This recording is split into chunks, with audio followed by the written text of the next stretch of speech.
This world is not my home, I'm just a passing through. My treasures are laid up somewhere beyond the blue. The angels beckon me from heaven's open door, and I can't feel at home in this world anymore. Oh Lord, you know I have no friend like you. If heaven's not my home, then Lord, what will I do? The angels beckon me from heaven's open door, and I can't feel at home in this world anymore. They're all expecting me, and that's one thing I know. My Savior pardoned me, and now I onward go. I know He'll take me through, though I am weak and poor, and I can't feel at home in this world anymore. Oh Lord, you know I have no friend like you. If heaven's not my home, then Lord, what will I do? The angels beckon me from heaven's open door, and I can't feel at home in this world anymore. Just up in glory land we'll live eternally. The saints on every hand are shouting victory. Their songs of sweetest praise drift back from heaven's shore, and I can't feel at home in this world anymore. Oh Lord, you know I have no friend like you. If heaven's not my home, then Lord, what will I do? The angels beckon me from heaven's open door, and I can't feel at home in this world anymore.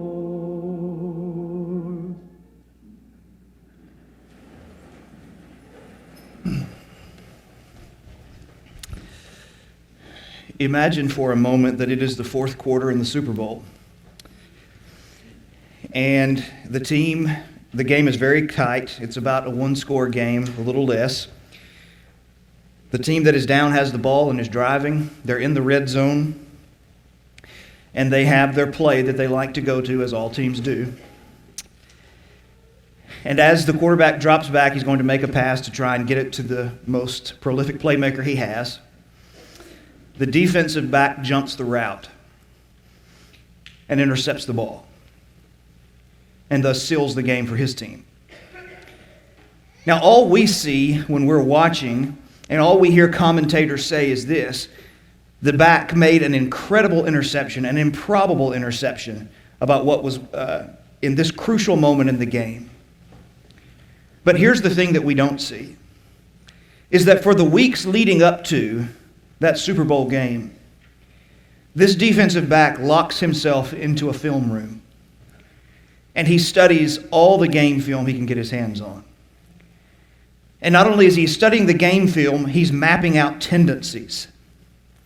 He knows who is the go-to player, and there are certain plays and certain tendencies. For example, many years ago when Andrew Luck was still playing at Stanford, when they got in a position where they needed something, it was Spider 3Y Banana is what they called it. That was the play call. And the one time he tried to audible out of it, he threw an interception. Every other time, it was a completion for a heavy gain. And so that was the play they went to. And so this defensive back has been locking himself in a room, and he's been studying film and studying film and studying film and looking for tendencies in situations. And now he's in that situation with the game on the line in the fourth quarter, and they're driving with time expiring. And he sees the offense line up. And this is not the first time he's seen it line up this way, because he's been in that room watching that film. And so when he sees that offense line up, he knows he's got him. because he knows exactly what they're doing. He knows exactly where they're going, and he's going to jump the route. Okay? And it may be something as simple. When I was growing up, it was called a zero route. Sometimes it's called a bubble screen. A zero route is where you start forward, stop, take 3 steps back, and the ball is waiting for you here. It can be effective, but if you know somebody is running a zero route, you can jump that route. And what that means is there's nothing between you and the end zone but green grass. Okay? But the point is this. He didn't just magically make a good play. His instinct didn't just build in. He had prepared himself for that moment.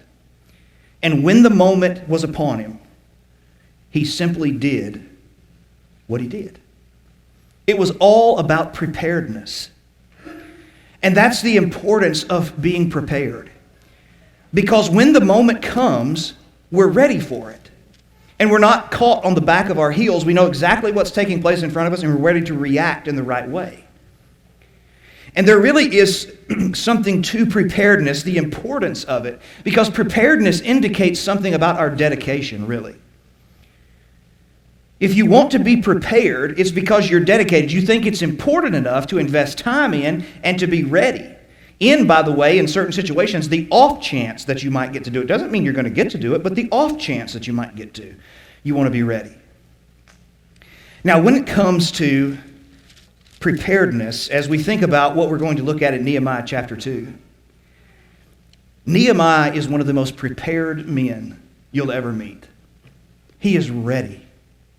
It's not like he waited and this magical moment came upon him and then the king makes a request and he's like, well, I don't really know. I think maybe this or this. And he's just stumbling all over himself. He's ready. And in the church, we have to understand that we need a sense of preparedness. Now, some people would like to call this faith by saying, well, we don't really have a plan. We're just launching out on faith. Listen, that's not faith. Okay? Don't discredit faith and try to equate it with we don't have a plan because we're launching out on faith. That's not faith. Faith is not the absence of knowledge, it's the presence of it. It's not the absence of evidence, it's the presence of it. Launching out in faith means we've got a plan. We know that there are going to be some changes to it. We know we're going to have to adjust to some things on the fly, but we've got a good grid work to work with. And so what we see when we come to Nehemiah is this sense of preparedness, that he's ready for all of the different eventualities that will come upon him. And so as we walk through this chapter this morning, I want us to look at 2 simple things. And that's, first of all, just look at the text. Walk through these 20 verses quickly and watch his preparedness unfold, and then make a couple of applications for today. So as we begin, first of all, I want you to look at the timing of this text, because he's seeking approval. In the first part of this chapter, it breaks into 2 sections. Verses 1 through 8, he's seeking approval for a plan that he has. And then, in chapters 9 through 20, he moves to activate that plan. He moves into action to put that plan into place. But I want you to, first of all, notice the timing of the plan. Chapter 2, verse 1, in the month of Nisan, which would have been roughly April, the beginning of the Jewish calendar, in the 20th year of King Artaxerxes, when wine was before him, I took up the wine and gave it to the king. Now I had not been sad in his presence. Now, first of all, the first thing about this timing, there are 3 things I want us to observe about the timing. The first is the delay. Because we looked in chapter 1 when news reached Nehemiah that things were not good in Jerusalem. He immediately began to pray and weep and fast and mourn. Nehemiah chapter 1 and verse 4. But the timing of that in chapter 1 and verse 1, now it happened in the month Chislev, November, December. And so there's a 4-month gap between the events of chapter 1 and chapter 2. And so in this delay period that he's been praying for, by the way, for 4 solid months, he's been fasting and praying and weeping and trying to persuade God in his mind, however you want to look at it, trying to get things moving in the direction to Jerusalem how he wants it done. And yet there's been a 4-month delay, but he's not sitting on his hands saying, well, God, you hadn't done anything. That's the first thing we need to understand about delay. Delay is not necessarily no. Delay may be saying, God may be saying to us, get your ducks in a row. Because that's what Nehemiah is doing, and we're going to see that really come to the forefront here in just a minute. Now, the second thing about the timing of it was that it was a dangerous time. Because he says, now I had not been sad in his presence. That's the end of verse 1. Now, there are multiple reasons why it would be dangerous to be sad in the presence of a king. Some people believe that this is actually at a festival, and it's possible. I don't really know that if it's necessarily probable, but it's possible. But either way, the cupbearer, the individuals who served the king, were not allowed to have a gloomy presence for multiple reasons. One was, if there was something off about their disposition, the king got nervous, like they had a plot in play, and they were trying to think through the plot, and so you could lose your life for appearing sad or just kind of off your game that day. Second, some of them were so arrogant that they believed that if you showed up and you had a negative disposition, then you meant that there must be something wrong with the way he's ruling as a king, because everybody in his kingdom should surely be happy. And so they could execute you for being sad in that presence. And so it's a dangerous opportunity. It's a dangerous time for Nehemiah, because all of these emotions he's been feeling for Jerusalem are now bubbling to the surface, and they're actually coming forth to where the king can see them. And so it's an extremely dangerous time for him. But it's also a time for distributing, because if this is a festival, many of the kings in their festivals were known to do favors for different people. They would just distribute them to everybody. You had a favor, the king was in a good mood, he was partying, hosting a big party, he would hand out favors. And so if that's the case here, then Nehemiah, God has put him in this place for the right reason, because he knows the king is feeling generous, and so he's got a plan in place. Okay? But I want you to pay attention to the timing, that there is a delay, there's danger involved, but at the same time, there's also great opportunity involved. All right. Now let's move to the transaction that takes place between them. In verse 2, the king makes the observation. And the king said to me, "Why is your face sad, seeing you are not sick? This is nothing but sadness of heart." Then I was very much afraid. And so this king is observant. He knows Nehemiah well. He has a sense of humanity to him, which a number of kings did not. He is at least inquiring into Nehemiah, saying, "Look, your face is sad. I can tell by observance you're not sick." So the only other explanation is that there's something going on the inside that's bothering you. And of course, chapter 1 and verse 4, when he hears the news of what's happened to Jerusalem over the last 4 months, he's been torn to pieces over it. He's extremely bothered by what he sees taking place. And so the king makes that observation, and of course now he's very nervous, because he knows this could end poorly for him. So Nehemiah gives him the information he's looking for. He said, "I said to the king, let the king live forever," a common address to kings, Daniel 2:4 and tons of other places. "Why should not my face be sad when the city, the place of my father's graves, lies in ruins, and its graves have been destroyed by fire? Why shouldn't I be upset? My homeland is desolate, and it's bothering me." But then the king asks a question interrogatively. The king said, "What are you requesting? What are you requesting?" You see, the way that Nehemiah must have put this, you see, it's just in words and we can read them, but sometimes in communication, actually a great deal of communication is far more than just your words. It's the tone of your voice, it's your body language. And so the way Nehemiah says this information, there must be something passionate about him. There must be something like this sense of, I'm ready to do something about this, because the king's next question is what? Well, then what do you want me to do?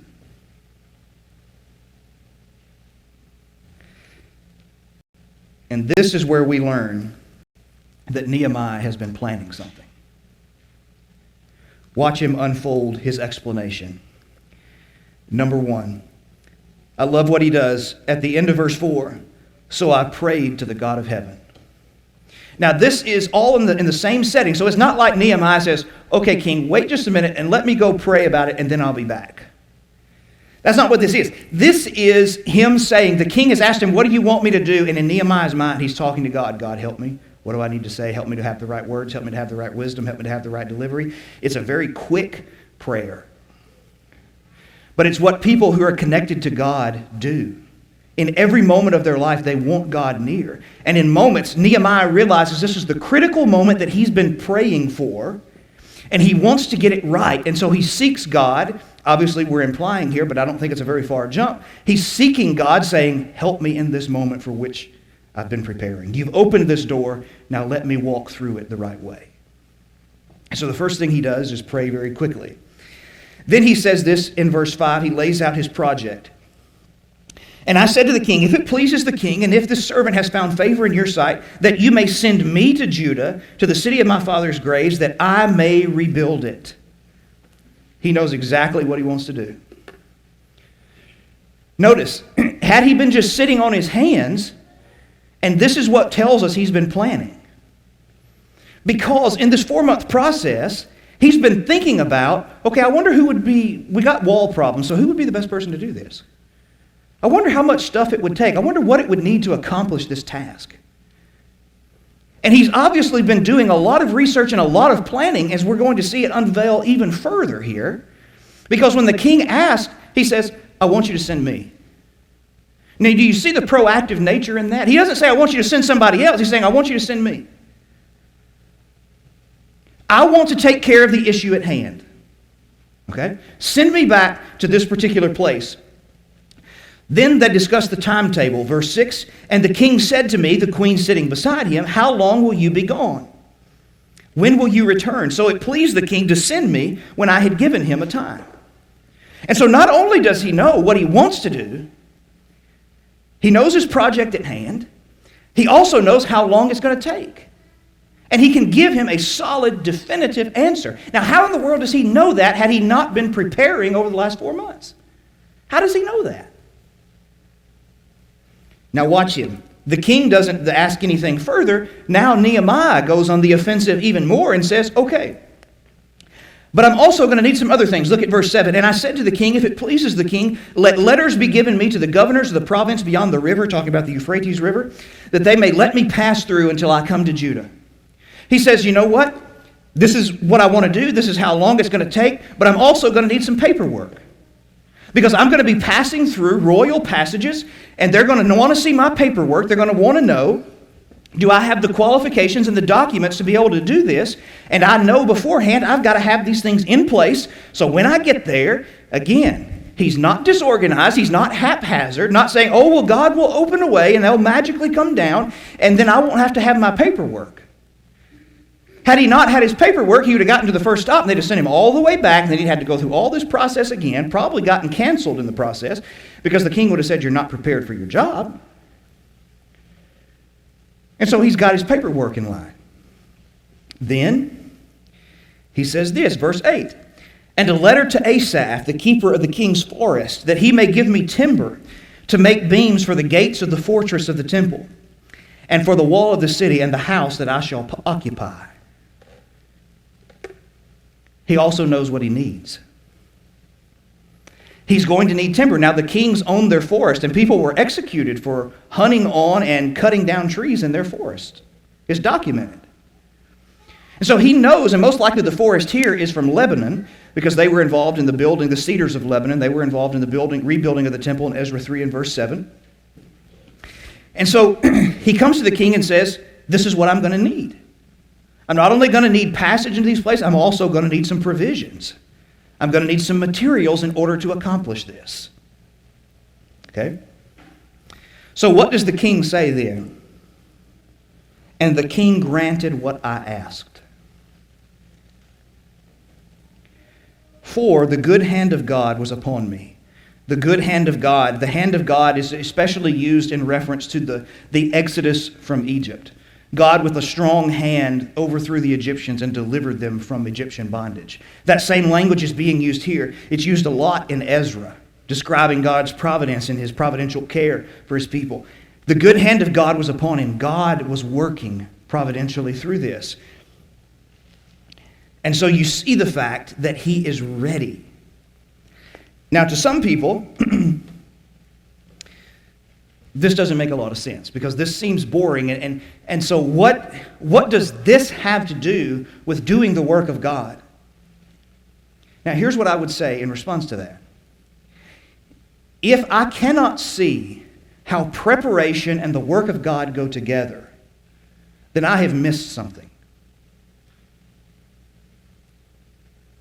Why is it that so many people in the church believe that they have to be prepared in every other facet of their life, but the church should not be prepared for anything?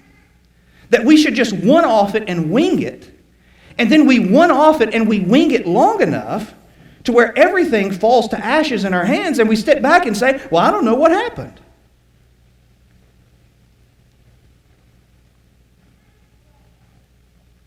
But even further than that, what did we say at the very beginning?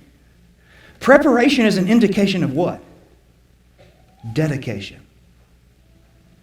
That there's something that you want to see succeed, and you're willing to invest the time and the hard work into preparing to make sure that you give it every opportunity for success.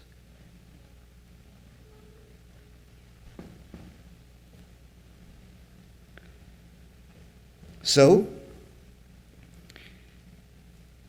he's made his plans. And because he made his plans, and I'm convinced, had he not made his plans, that king would not have let him go. He wouldn't have let him go. Think about it just from a pragmatic business point. If somebody comes into you and they ask you to invest in their business and they can't answer the most basic, fundamental questions about revenue stream, how the money they need to get started, how much they need, how they're going to repay that money, how they're going to make that money back, what are the profit margins going to be, how are we going to be able to get back to a point, they'd be laughed out of the room. We have to learn to take that same preparation mindset and execute it in the kingdom of God.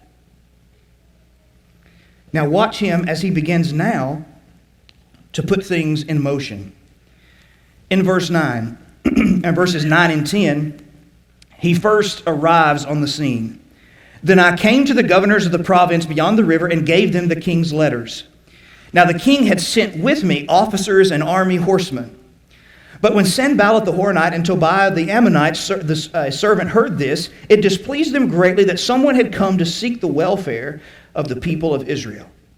And so he arrives on scenes. Now Sanballat is the governor of Samaria, which is that area just northwest of the area of Judah where Jerusalem is.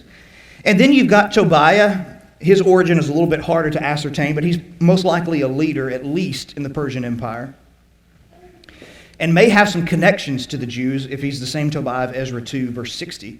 And so he would have been cast out. If he's that Tobiah, he would have been cast out. His family would have, because they couldn't prove their lineage. And so that may be why he's sitting on the outside. But and being an Ammonite, that could have reference to the fact he is an Ammonite, or it could have reference to the fact he's the ruler of the Ammonites. So there's some ambiguity there. We're not exactly sure how to how to take that. Either way, notice what he said. Neither of these men want Jerusalem to succeed. They were upset that someone had come to seek the welfare of the people of God.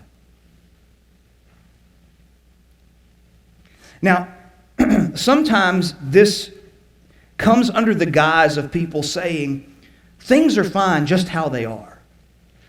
And the person who comes along and wants to create and innovate some change to make things get up to par, sometimes that person is viewed as being discontent. You know, that's their problem. They're just discontent with the way things are. And I don't know why. And you know, this is the church, and you shouldn't ever offer any kind of constructive criticism to the church because, I mean, Jesus died for it, and so you shouldn't offer constructive criticism to the church.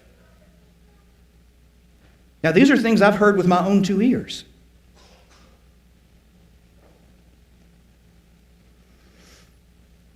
Now, I want you to think about the statement that says you cannot offer constructive criticism to the church. There's an apostle that didn't know that. Jesus didn't know that when he did it in Revelation 2 and 3.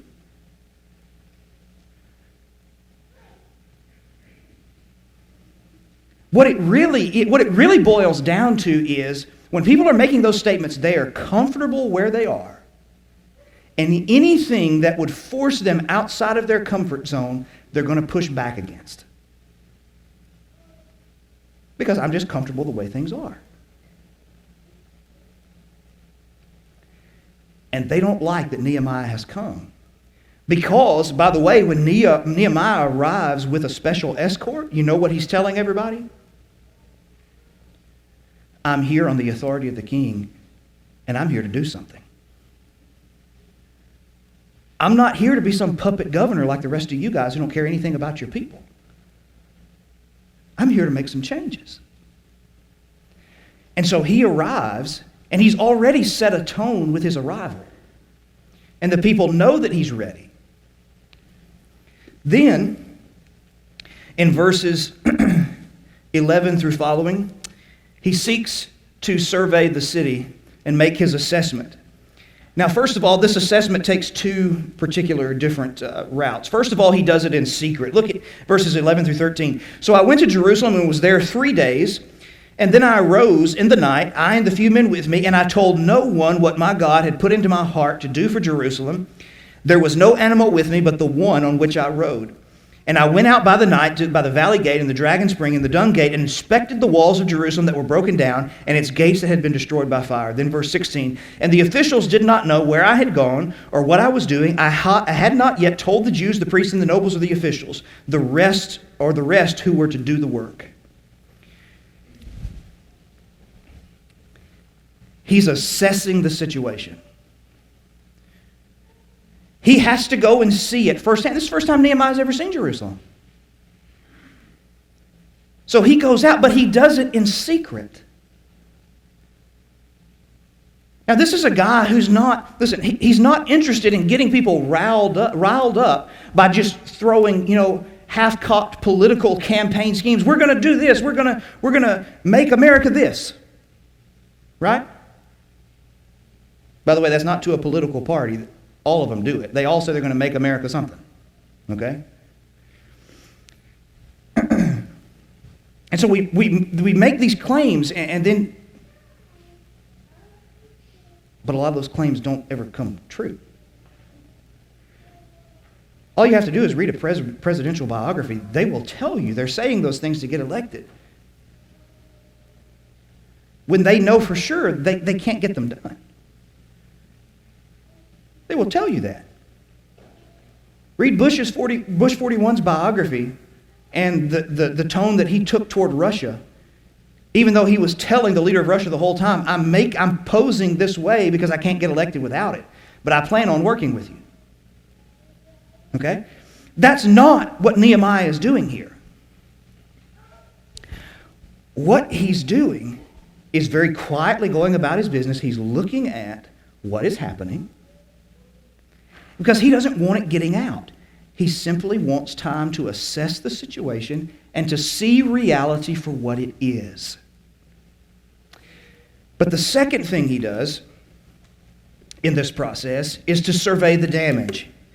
In verse 13 again, back up, I went out by night to the valley gate and to the dragon spring and to the dung gate and inspected the walls of Jerusalem that were broken down, and its gates that had been destroyed by fire. Then I went to the fountain gate and to the king's pool, and there was no room for the animal under me to pass, because this particular location where they would have had homes that were built into the walls, and so when the walls were destroyed, it wasn't just the walls, it was foundation stones that these houses were. And so it was a huge rubble of mess in the process, and a lot of these things I wish we could explain more fully, but we don't have that time this morning. So he says, then I inspected the wall in the night, and inspected the wall, and I turned and entered by the valley gate, and so I returned. He's looking at the damage, properly assessing the situation. Listen, there's a difference between having a good idea and having a good idea that actually fits the situation.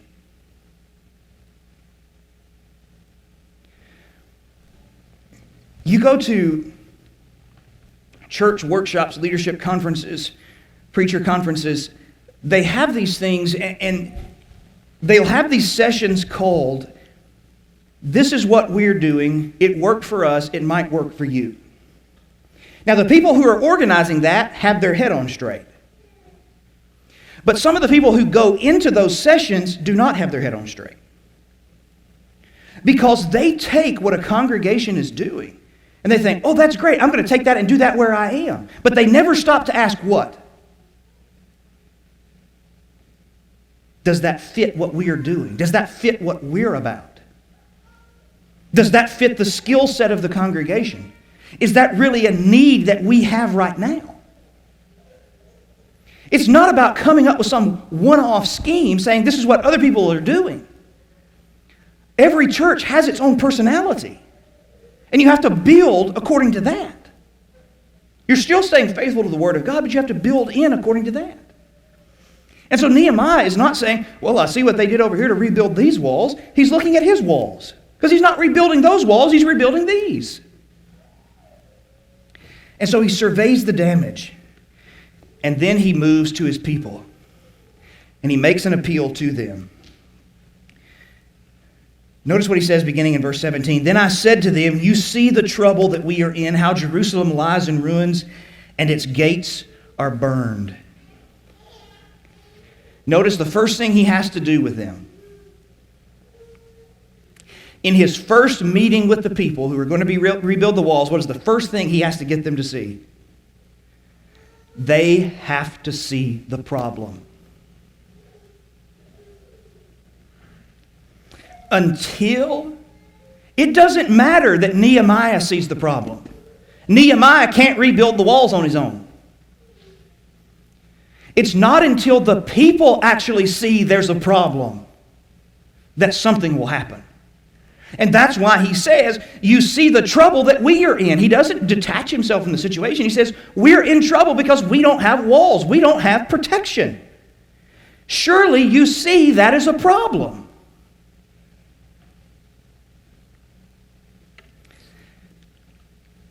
Then he says, let's take action. Come, let us build the wall that we may no longer suffer derision.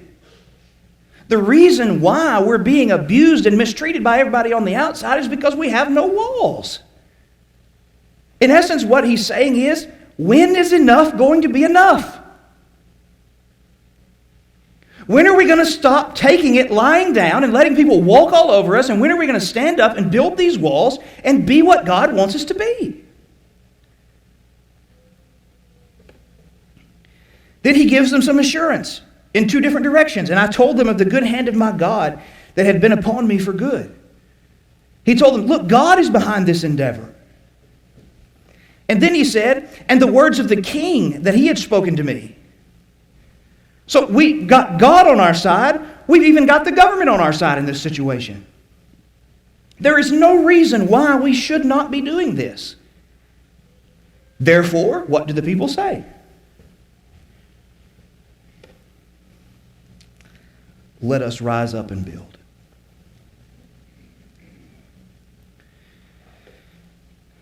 And they began to make arrangements in verse 18. So they strengthened their hands for the good work.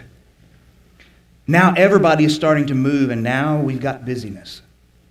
We've got focused busyness, which, by the way, never confuse busyness with accomplishment. Those are two different things. You can be busy rocking in a rocking chair, but if you're trying to go somewhere, you're not accomplishing anything. Right? You can be busy running on a treadmill, but if you're trying to go to the grocery store, you're not really accomplishing anything. You can't confuse busyness with accomplishment. It has to be focused busyness. Okay? And so they're strengthening their hands. Now, this is inevitably something that will always happen. You've always got the person who knows why something can't be done. You don't believe it? Try and do something. You've always got the person who says it cannot be done. And they've always got a list of reasons. Main reason number one is usually we've tried that before. Well, okay, but wait a minute. Let's take this down to a simple kids card game. We're playing Go Fish together. And I asked Michael here if he's got any twos. He says no. And I say, you know what? That's it. I'm never asking for another two as long as I live. It didn't work the first time. How foolish is that? How foolish is that?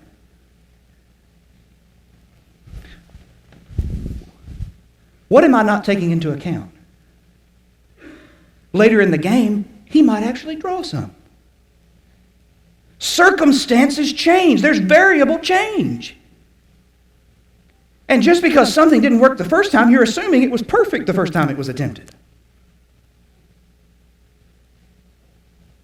Those are limiting beliefs. No wonder. And by the way, those people who have those reasons, if you'll watch them very closely, as nice as I know how to say it, they don't really accomplish anything in their lives. And they've got reasons, and they can blame everybody else for their problems.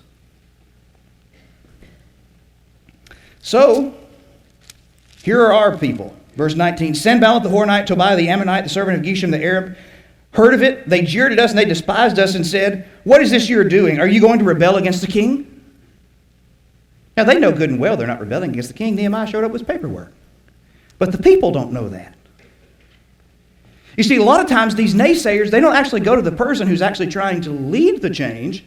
They actually go to the other people that are wanting to get involved in the change. They say, he doesn't really know what he's talking about. He's a little pie in the sky.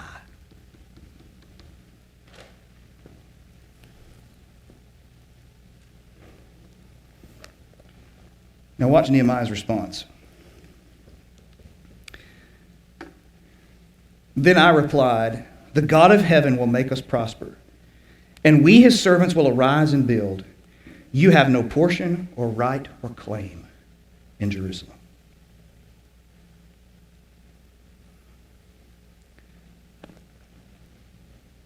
Here's the thing. And a lot of times when people want to create change in the church and they face just the simplest form of opposition, they want to throw up their hands and act like they're the most persecuted people on the planet. If you want to create change, expect pushback. Expect it. But if you give up and throw away everything you've done, even though you believe that God is behind it, and if you give up and you throw it away because one person pushes back against it, what does that then mean? It means one person is running the progress of the church. And I'm not a fan of that.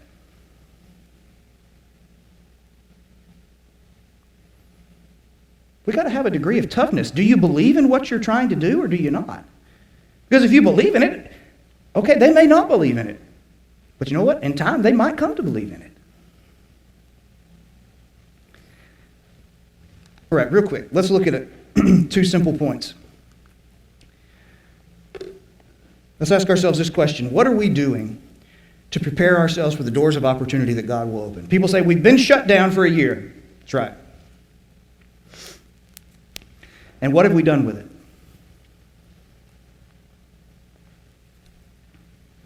This is not an indicting question. It's simply a question. Okay?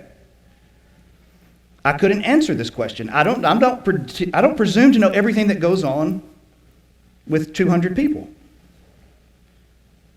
So all I can do is ask the question. Each person has to answer it for themselves.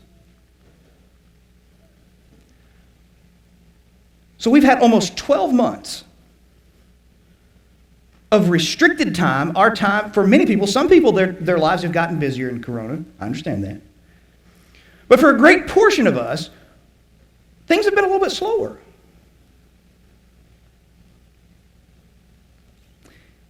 And when things, this is what we say, when things are getting super busy, we're saying, I wish I had time to just sit down and dedicate and just reorganize that or revamp this or redo that.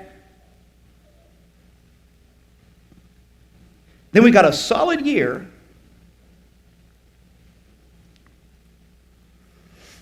of extra time. What have we revamped? What have we reorganized? What have we evaluated?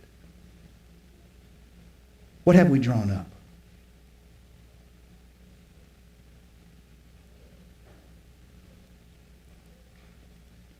That's a hard personal question to ask, right? Instead of just always complaining about what the virus has done and what it has taken from us, we have missed opportunities of meditation. We've missed opportunities of examining places for growth, of trying to develop and build in and reorganize and revamp.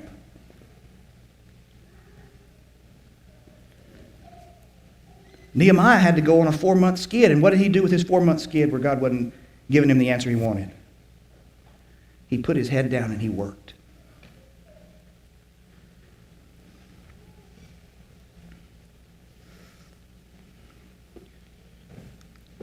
The second thing is this. There is a preparation process that goes into changes in the local church. A lot of people talk about things in the church that need to be better. I don't think the church is made up of imperfect people. It's always going to have areas for improvement, right? God's design is perfect. Our execution of it is not always such.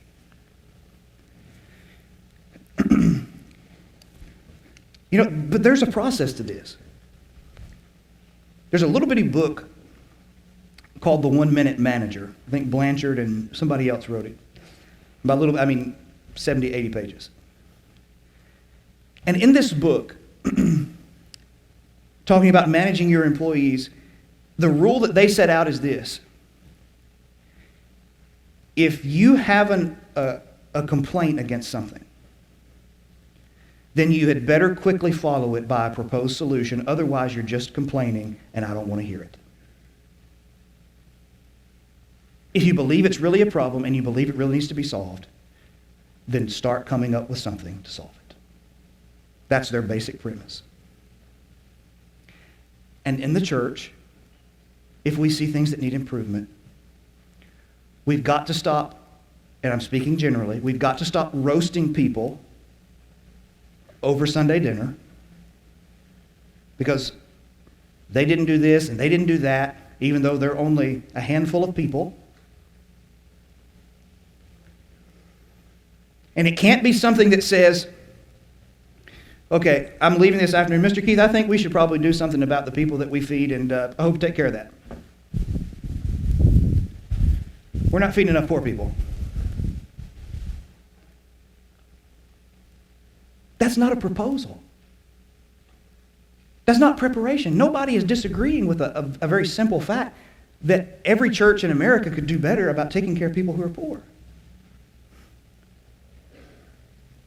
However, if I call him and I ask to sit down and sit and meet with the other elders, and I come in and I have a report in my hand, and I have one for each one of them, and I walk them through statistics, and I walk them through things to do, things that we can be doing, how many volunteers it will take, and I've already recruited this many people. If we get approval, we've got the people lined up to do it.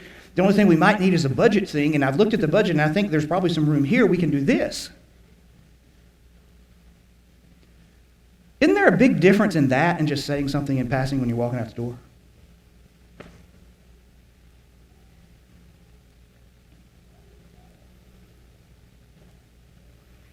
It's about being prepared. If I really want something, if I really want the church to reach its full potential, then I've got to be willing to prepare myself. I've got to be willing to step into those positions. Because if we're waiting on 4 men in a room to execute everything that this church needs to do, guys, if they never slept, they still couldn't do it. And it's not because they lack ability. It's just too much.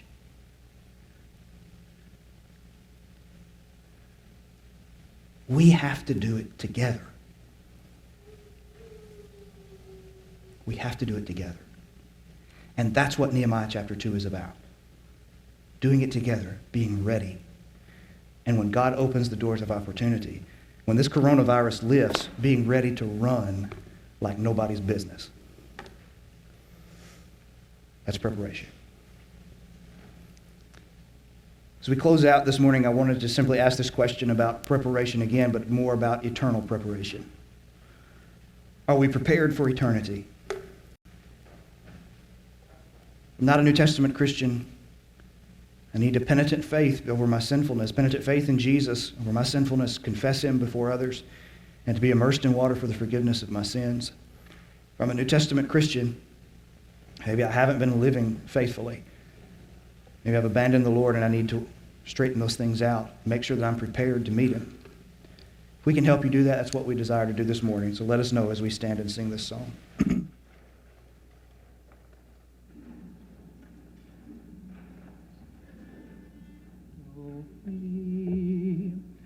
Hark the gentle voice of Jesus,